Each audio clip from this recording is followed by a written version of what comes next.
Learn from Stan Getz, the melodic player. And you need to check out Coltrane, the master of melodic shapes. When listening to these two giants, Coltrane and Getz, they are miles apart. In my opinion, they are probably the two players that are furthest away from each other in the normal standard jazz idiom. But still, they have so much in common. Even the old guys did this. The word is melodic shapes, and this is the base of all the tunes we are playing in music today.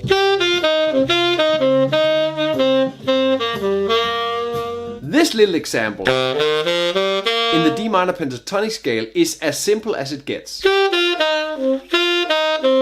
Down the scale and repeating a small part of the pattern. Slightly moving it, changing the pitch, changing the rhythm, changing the shape, but keeping it recognizable. That's melodic shapes. This is Stan Getz solo on Green Dolphin Street, bar 9 to 16.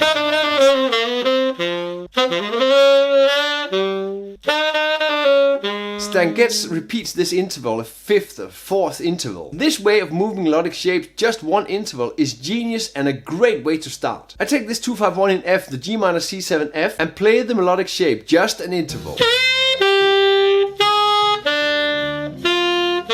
The 5th to the 9th of the G minor 7, the 7th to the 3rd of the C7, the 9th to the 5th of the F major 7. If you're new to this, start with small intervals and add them to your music, add them to your progression.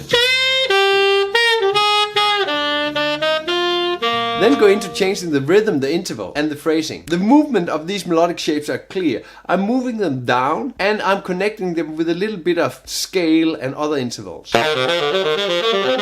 Remember to support your ability to play melodic shapes by practicing these in the scales you are playing. Move melodic shapes around in the scale. Feel free to check out my Patreon where you can find all the licks and exercises in all 12 keys of all the lessons I've ever made. Every week I release a 50+ pages lesson manual on Patreon.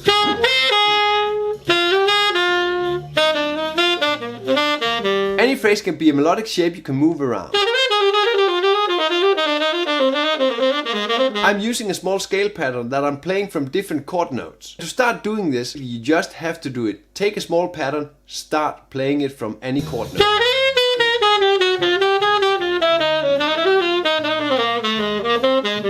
Slowly begin to add more material to your lines so you get more variation of it. Here you see I'm adding a lot of chromatics and I'm changing the rhythm and postponing that F major 7 to the last bar.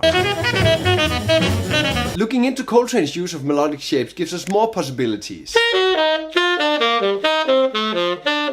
Coltrane is using these 3 arpeggios down and a little bit of scale, giving the same effect moving down the patterns.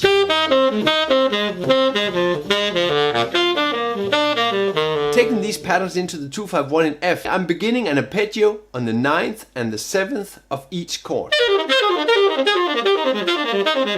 Whatever melodic shapes you want to use, try to find a way to isolate it and practice it. I really like taking these melodic patterns into the scale and going up and down the scales, using these as my technical exercises. When you isolate these and add them to your technical exercises, you can focus first on the technique and later on all the creativity. This makes it easier to add it to a musical context later.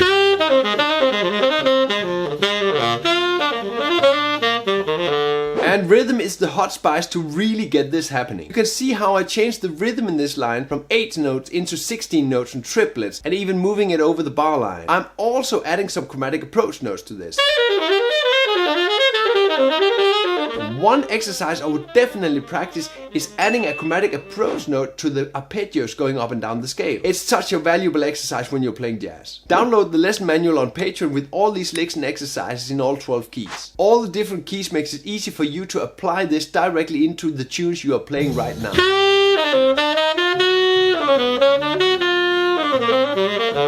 A really great way to take this a step further is adding alterations. Beginning with the Stan Getz interval. Playing this lick, I'm adding a little bit of scaling between. You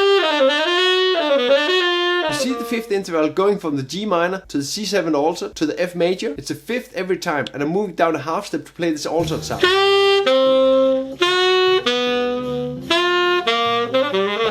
can keep it simple too, leaving out the scales, playing only the interval.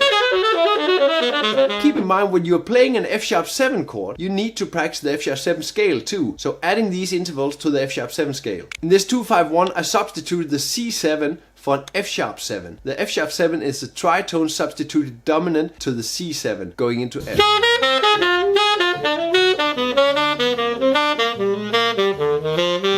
Going back, adding the 3-note melodic shape to the tritone substituted dominant 251. G minor, F#7, F major.